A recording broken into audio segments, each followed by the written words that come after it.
সবাইকে জয় যিশু। আমাদের মহান প্রেমময় পিতা প্রভু যীশু খ্রিস্টের নামে আমি সবাইকে স্বাগত জানাই। আসুন আজকে ঈশ্বরকে আমরা ধন্যবাদ দিই, কারণ তিনি আরেকটি দিন আমাদের জীবনে যোগ করলেন। তাই আসুন ঈশ্বরকে ধন্যবাদ দিই এবং আপনারা আমার সাথে সাথে থাকুন। আমার চ্যানেলটিকে লাইক করুন, শেয়ার করুন এবং সাবস্ক্রাইব করুন, যেন আমরা আগামী দিনেও এই প্রার্থনার দ্বারা আমরা আমাদের নিজেদের জীবনকে এগিয়ে নিয়ে যেতে পারি। তাই আসুন আজকে আমি যে বিষয়ের উপরে ঈশ্বরের বাক্য থেকে আমি পাঠ করব তা হচ্ছে আমাদের হনকের কাহিনী। আমরা হনক দেখি যে সেই সময়ের কাহিনী, হনকের যখন আদমের পাপের ফলে মানুষ পৃথিবীতে বাড়তে শুরু করে, সেই সময় হনকের কাহিনী আমরা দেখতে পাই। তখন আদমের বংশে হনকের জন্ম হয়েছিল, যিনি আদমের সপ্তম পুরুষের বংশধর ছিলেন। হনক সম্পর্কে বাইবেলে বিস্তৃতভাবে কিছু বলা হয়নি, কিন্তু যতটা বলা হয়েছে তা আমাদের জীবনের জন্য খুব গুরুত্বপূর্ণ। বাইবেলের আদিপুস্তক 5 অধ্যায় 2 পদে বলে, হনক যখন 65 বছর বয়স ছিল এক পুত্রের জন্ম দেয়, যার নাম মথুশেলহ ছিল। মথুশেলহের জন্মের পর হনক 300 বছর জীবিত ছিলেন। আর এই 300 বছর সম্বন্ধে বাইবেলে আদিপুস্তকে 5 অধ্যায় 22 পদে বলে যে এই সময় এই 300 বছর হনক ঈশ্বরের সহিত গমনাগমন করতে, পরে তিনি লোপ হয়ে গিয়েছিলেন, অর্থাৎ তিনি বিলীন হয়ে গিয়েছিলেন, কারণ ঈশ্বর সদাপ্রভু তাকে জীবিত অবস্থায় তিনি তুলে নিয়েছিলেন। আদিপুস্তক 5 অধ্যায় যখন আমরা পাঠ করি তখন আমরা এখানে আদম থেকে নোহ পর্যন্ত আদমের বংশাবলী সম্পর্কে দেখতে পাই। এই সময় আর একটি বিশেষ বিষয় এখানে দেখা যায় যে এখানে মানুষের বয়স শত ছিল, অর্থাৎ 300 বছরের প্রত্যেকের বয়স বেশি ছিল, তারা জীবিত থাকতেন। বেশিরভাগ লোকের আয়ু 300 থেকে 900 বছর পর্যন্ত ছিল।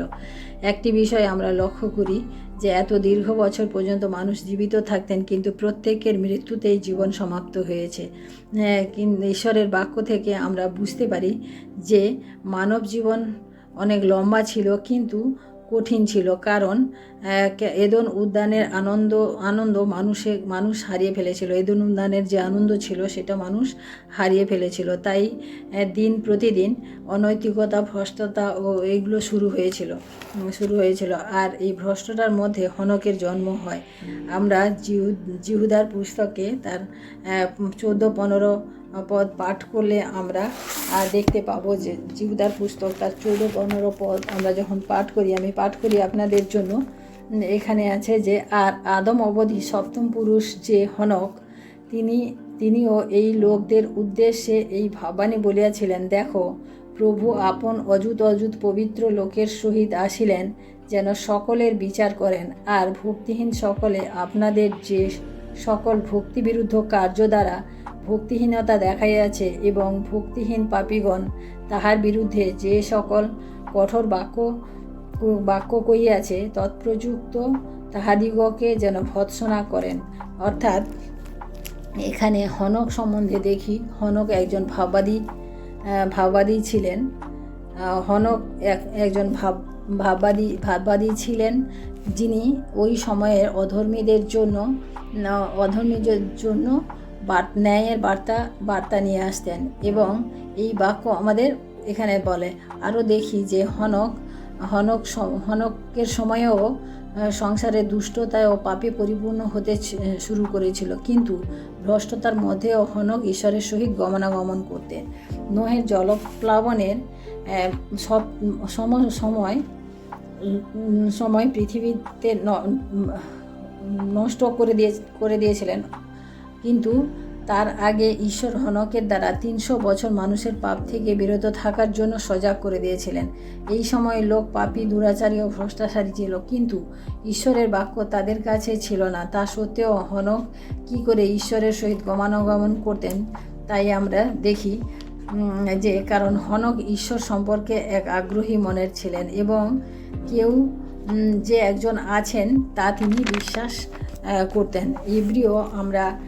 ইব্রিয় পুস্তকের 11 অধ্যায়ে আমরা যে বীরসমূহের কথা বলা হয়েছে, সেখানে 11 অধ্যায়ে আমরা 5 পদে যখন পাঠ করি, সেখানে আমরা দেখি, আমি আপনাদের জন্য 11 অধ্যায় 5 পদ পাঠ করি। বিশ্বাসে হনক লোকান্তরে নীত হইলেন, যেন মৃত্যু না দেখিতে পান, তাহার উদ্দেশ্য আর পাওয়া গেল না।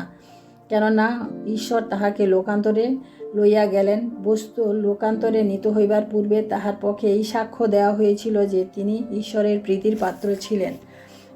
তিনি আমরা দেখি যে হনক প্রান্তরে নিত হলেন, তিনি মৃত্যু দেখতে পাননি আর তাকে খুঁজেও পাওয়া যায়নি, কারণ ঈশ্বর তাকে তুলে নিয়েছিলেন এবং তাকে জীবনে উঠানোর আগে এই সাক্ষ্য দেওয়া হয়েছিল যে তিনি ঈশ্বরের প্রীতির পাত্র ছিলেন। হনকের বিষয়ে আমরা এই শিক্ষা পাই যে তিনি ঈশ্বরের সাথে সাথে চলতেন।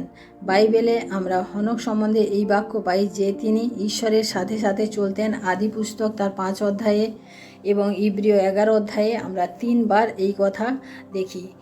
বাইবেলে আমরা দেখি যে মথুশেলহ যখন জন্মান তখন হনকের বয়স 65 বছর ছিল, আর তারপরে 300 বছর তিনি ঈশ্বরের সহিত গমনাগমন করতেন। এই 65 বছর তিনি কি করেছিলেন তা আমরা জানি না, সেই সম্বন্ধে আমরা কিছু বাইবেলে ইঙ্গিত পাই না। কিন্তু এই মথুশেলহের জন্মের পর হনকের জীবনের একটা পরিবর্তনের পথ আমরা দেখি। ঈশ্বরের সাথে তিনি গমনাগমন করতেন, অর্থাৎ ঈশ্বরের সাথে গমনাগমন করার অর্থ হচ্ছে এই যে ঈশ্বরের সাথে চলার অর্থ যে কি, সেটা হচ্ছে যে বিশ্বাস ছাড়া আমরা ঈশ্বরের সাথে চলতে পারি না। বিশ্বাস আমাদের ঈশ্বরের সাথে সম্বন্ধ করে দেয়। বিনা বিশ্বাসে ঈশ্বরের প্রীতির পাত্র আমাদের হওয়া যায় না। হনক আমাদের মতো মানুষ ছিলেন, কিন্তু তিনি পাপে জন্মেও ছিলেন, কারণ আদমের বংশধর ছিলেন তিনি। এই জন্য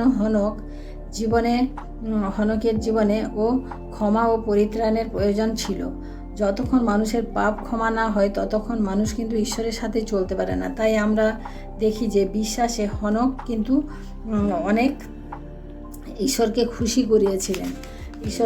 করেছিলেন। তাই আমরা দেখি যে হনক ঈশ্বরের সাথে গমনাগমন করতেন। এইভাবে তিনি গমনাগমন করতেন। আমরা আরও দেখি যে এক মন না হলে কিন্তু ঈশ্বরের সাথে চলা যায় না। এক মন না হলে, যদি আমরা এক মন না হই তাহলে ঈশ্বরের সাথে চলা যায় না। কারণ আমোস ভাববাদী বলেছেন, এক পরামর্শ না হইলে 2 ব্যক্তি একসঙ্গে চলে না। তাই আমরা যতক্ষণ না এক মন হয়, আর এক মন তখনই হওয়া যায় যখন আমরা ঈশ্বরের প্রীতির পাত্র হই বা একজনের প্রীতির পাত্র হই।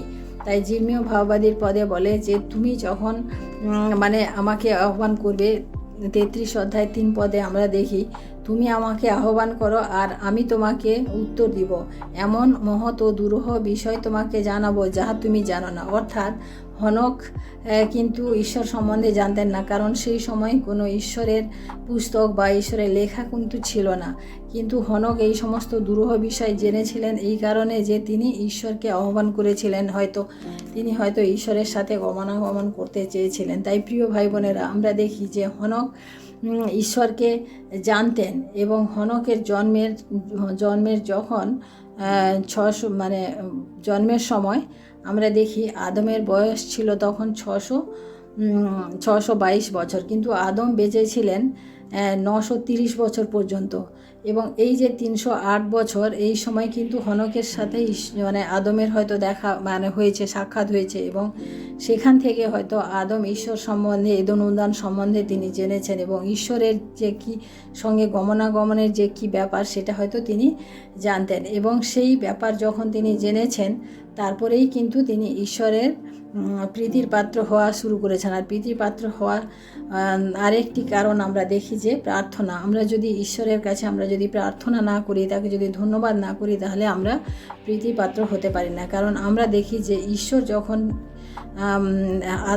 হনক যখন ঈশ্বরের প্রীতির পাত্র ছিলেন, তাহলে তিনি ঈশ্বরের সহিত একটা প্রার্থনায় তার জীবনযাপন করতেন। তাই প্রিয় ভাই বোনেরা, আজকে আমরাও যদি আমাদের জীবনকে ঈশ্বরের সাথে চলতে বা ঈশ্বরের সাথে গমনাগমন করতে বা ঈশ্বরের প্রীতির পাত্র হতে চাই, তাহলে আমাদের প্রার্থনা করা খুব প্রয়োজন আছে। তাই আসুন আমরা হনকের জীবন থেকে যে শিক্ষা লাভ পেলাম, যে বিশ্বাস, এক মন হওয়া এবং ঈশ্বরকে জানা এবং প্রার্থনা করা, এই সমস্ত জিনিস কিন্তু আমাদের জীবনেও প্রয়োজন রয়েছে। তাই আসুন আমরা আজকে প্রার্থনা করি এবং ঈশ্বরকে ধন্যবাদ দিই। Hallelujah, hallelujah, hallelujah. ধন্যবাদ, ধন্যবাদ, ধন্যবাদ। মহান প্রেমময় পিতা, তোমার মহানামের ধন্যবাদ প্রশংসা করি প্রভু। আজকের এই সুন্দর দিনে প্রভু আরেকটি বার প্রভু তুমি সুযোগ করে দিলে প্রভু, আমরা তোমার বাক্য দ্বারা তোমার কাছে উপস্থিত হতে পেরেছি, তাই তোমাকে ধন্যবাদ করি প্রভু। আজকের এই সুন্দর বাক্যর মধ্য দিয়ে, হনকের জীবন দিয়ে প্রভু আমরা যা দেখলাম প্রভু গো, যে সেই সময় প্রভু ঈশ্বরের বাক্য তার সামনে ছিল না, তা সত্ত্বেও প্রভু সে তোমার প্রীতির পাত্র হয়েছিল। কিন্তু বর্তমান সময় প্রভু আমাদের কাছে অনেক আছে প্রভু, অনেক তোমার বাক্য আছে, তোমার অনেক বড় বড় বাণী আমরা পাই, আমরা অনেক ভালো ভালো বক্তার কাছ থেকেও পাই, কিন্তু প্রভু আমাদের জীবনকে আমরা পরিবর্তন এখনও পর্যন্ত করতে পারিনি ঠিক করে প্রভু। তাই তোমার কাছে বিনতি প্রার্থনা করি প্রভু গো, তুমি আমাদের জীবনকে তুমি পরিবর্তন করো এবং তোমার সাথে চলার মতো করে তুমি আমাদিগকে তৈরি করো প্রভু। যেভাবে হনক তোমার সাথে চলাচল করেছিল, যেভাবে হনক তোমার সহিত গমনাগমন করেছিল, যেভাবে হনক তোমার প্রীতির পাত্র হয়েছিল প্রভু, সেইভাবে তুমি আমাদিগকে তৈরি করো। আমরাও যেন তোমার সাথে এক মন হতে পারি, তোমার সাথে একভাবে চলতে পারি। তুমি সাহায্য করো এবং আশীর্বাদ করো। বিশেষ করে প্রার্থনা করি যে সমস্ত ভাই বোনেরা আজকে এই প্রার্থনা শুনছেন, প্রত্যেককে তুমি আশীর্বাদ করো, প্রত্যেকের জীবনে তুমি কাজ করো প্রভু, এবং প্রত্যেককে দয়া করো প্রভু, যাতে আমরা তোমাতে আরও বিশ্বস্তভাবে চলতে পারি। সমস্ত মহিমা গৌরব প্রশংসা তোমাকে দিয়ে প্রভু আজকে দিনের ভার তোমার হাতে রেখে প্রভু এই বিনতি প্রার্থনা চাই আমাদের মুক্তিদাতা ত্রাণকর্তা প্রভু যীশু খ্রিস্ট তোমারই নামে। সবাইকে জয় যিশু। সবাই ভালো থাকবেন, সুস্থ থাকবেন। আগামী দিন দেখা হবে আবার ঈশ্বরের বাক্য নিয়ে। জয় যিশু। ততক্ষণে সবাই ভালো থাকুন। জয় যিশু।